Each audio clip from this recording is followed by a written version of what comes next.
Бұл өмірінде патшалығы Алланыкі. Әйтсе де Алла тағала белгілі бір мөлшерде мына дүниеде адамға ерік берген. Сол шекараның ішінде сіз бен біз қимылдағанымыздың ақысын аламыз. Бұл мағынадағы халықтың да сөздері көп. Мысалы, тағдырың өзіңнің қолыңда деген сөз бар. Немесе бай құдай емес, құдайдан былай емес деген де сөз бар. Бұның барлығы бір мағынаны сайып келеді. Алла тағала белгілі бір шекараны адамға босатып берген. Егер оны босатып бермесе, әлбетте жәннат пен дозақтың мағынасы қалмайтын еді ғой. Көп адамдар ойлайды. Пайғамбарымыз саллаллаху алейхи вассаламның хадистерін, не Құрандағы кейбір аяттарды естіп, кереғар түсінеді. Ол хадистерде айтылады, адам баласы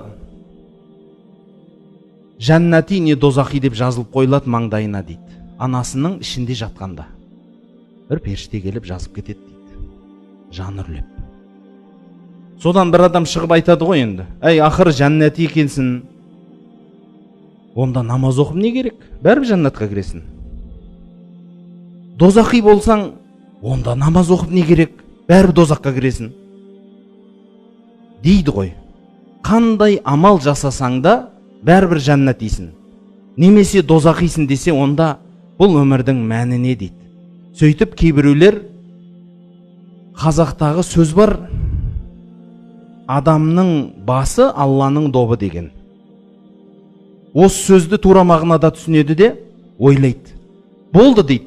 Сен қалай десең солай жазып қойғансың, маңдайыма жазылғанды көремін, басқа еш нәрсе емес дейді.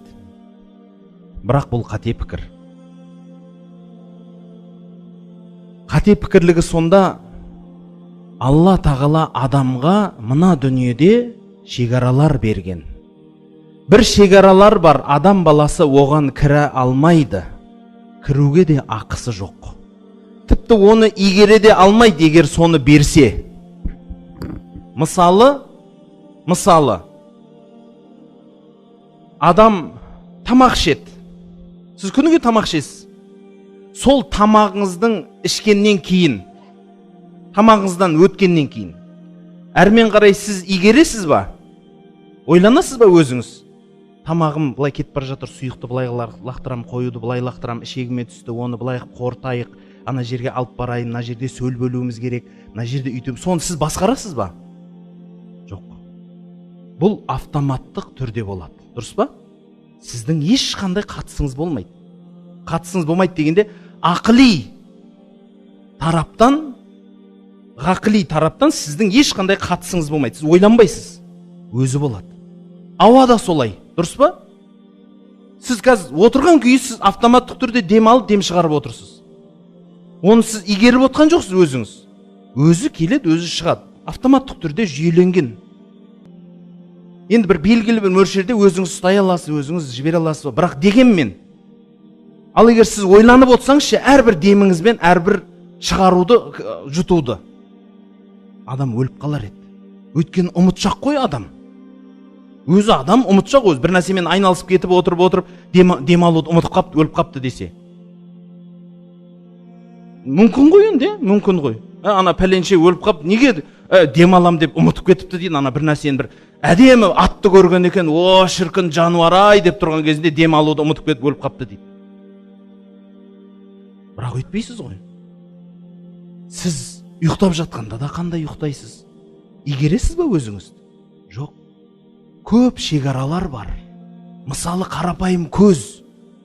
Көздің ішіндегі қарашықтың қаншалықты үлкейіп кішірейтінін білесіз ба? Өзінен 400 есе үлкейеді. Өзінің мөлшерінен 400 есе үлкейеді қарашық. Қайтып кішірейе алады. Соның әрбір жаңалдегі анау сол ненің тілімен бір жобалатып біздің домбайша айтқанда қарашықтың объективін кішірейтіп үлкейтуді сіз бенім біз атқармаймыз ғой, қанша жарық түседі, соны игереміз, соны кішірейтеміз дейсіз ба? Жоқ, егер сіз өзіңіз игерсеңіз, қашан соқыр болып қалар едіңіз, күйдіріп жіберетін едіңіз ар жақтың бәрін. айналдырған кішкентай бір цифровой аппараттар қазір оңай ғой, бірақ мықты бір әдемі қымбат аппарат алыңызшы, фотоаппаратты айтамын мен. Соның өзін сауатты түсіретін адам аз. Сауатты өте жаңалдегі көлеңкелеріне шейін қойып, өзінің орнына шейін қойып, анау енді майда шүйдесін айтпай-ақ қойшы, анау ICO-сы бар, басқасы бар, черно-белый, жаңа ағы менен қарасының, көгі менен қызылының арасындағы айырмашылығы, оның бәрін қолмен істейтін аппарат болсыншы сізде. Оны оқуға барып келер едіңіз 4 жыл, 5 жылға. Оқып болғаннан кейін бір 5-6 жыл оны игеріп үйренгенге шейін неше аппараттың басына жетесіз. Ал егер көзіңізді тула салып сөйтіп беріп қойсашы, игеруді не істейтін едіңіз? Қашан соқыр қылатын едіңіз ол көзді? Құлақ та солай. Барлық дене мүшенің көпшілігі сізбен біз басын ауыртпай-ақ қойсыншы осы бейшара. Қиналмай-ақ қойсыншы деп Алла сізбен бізге ол шекараға кіргізген жоқ. Одан бөлек өмір менен өлім. Бұл да бір шекара. Сізбенен біз кіре алмайтын шекара. Егер оны да бергенде, адам өз басына өзі қайғы жасайтын еді. Қашан дүниеге, қашан келіп, қашан кететінін өзі игере алса. Әлі күнге шейін не бір фантастикалық адамдар бар ғой, мысалы андай бір туындылар, неше түрлі киноларда болады ғой, жаңа уақыт сағатты өзгертіп жіберіп, пәлен ғасыр немесе пәлен жыл арқаға кетіп қалып, ана пәленшені өзгертіп, тағдырды өзгертіп жіберіпті міш. Бұл адамның арманы ғой, баяғыдан келе жатқан. Өлім менен өмірді игере алсам деген мақсат қана. Бірақ түптің түбінде уақытқа бағынатынын сезет адам.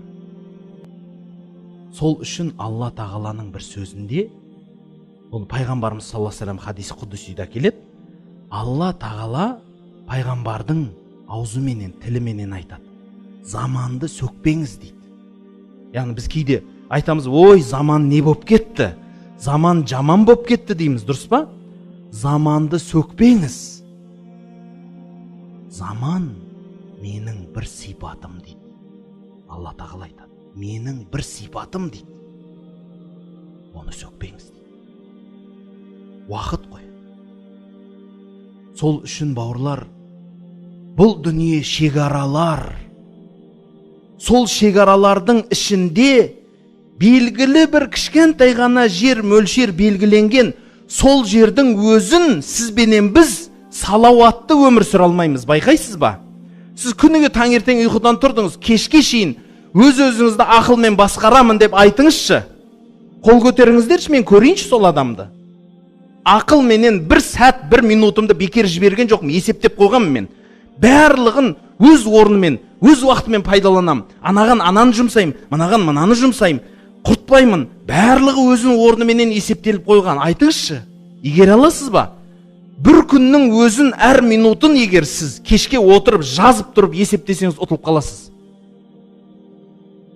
Күніге ұтылып қаласыз. Егер Құдайдың кешірімі болмаса, бауырлар, сол үшін сізбенен біз жәннатқа кіре алмаймыз деген пайғамбардың сөзі бар. Біз өзіміздің жасаған амалымызбен жәннатқа кіре алмаймыз.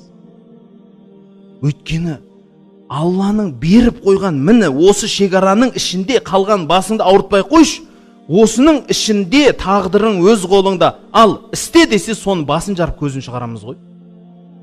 Кішкентай ғана шекараның ішінде жүріп, соның ішінде жүріп біреулер жылап, сықтап, өзін бақытсыз сезініп үлгереді. Ойбай, мен төбемнен Құдай ұрып тастаған адаммын, мен деген бейшарамын, осындайда жерге түсіп, жер болып кетеді. Бірақ өзінен де жаман адам жүргенін көрмейді. Қанағатсыздық танытады, шүкірсіздік танытады. Қараңызшы бауырлар, біз адамның бейшаралығын қарасаңшы, қаншалықты әлжуаз, қаншалықты бейшаралығымызды. Құдайдың берген бір кішкентай шекарасының ішінде салауатты, дұрыс, пайдалы өмір сүру деген ұғымның өзін түсініп тұрып, істей алмаймыз. Міне, сол үшін пайғамбарымыз саллаллаху алейхи вассалам айтады, әрбір адам баласы қате жасайды. Соның ішіндегі ең абзалы кім? Өзінің қатесін мойындап тәубе етуші адам дейді.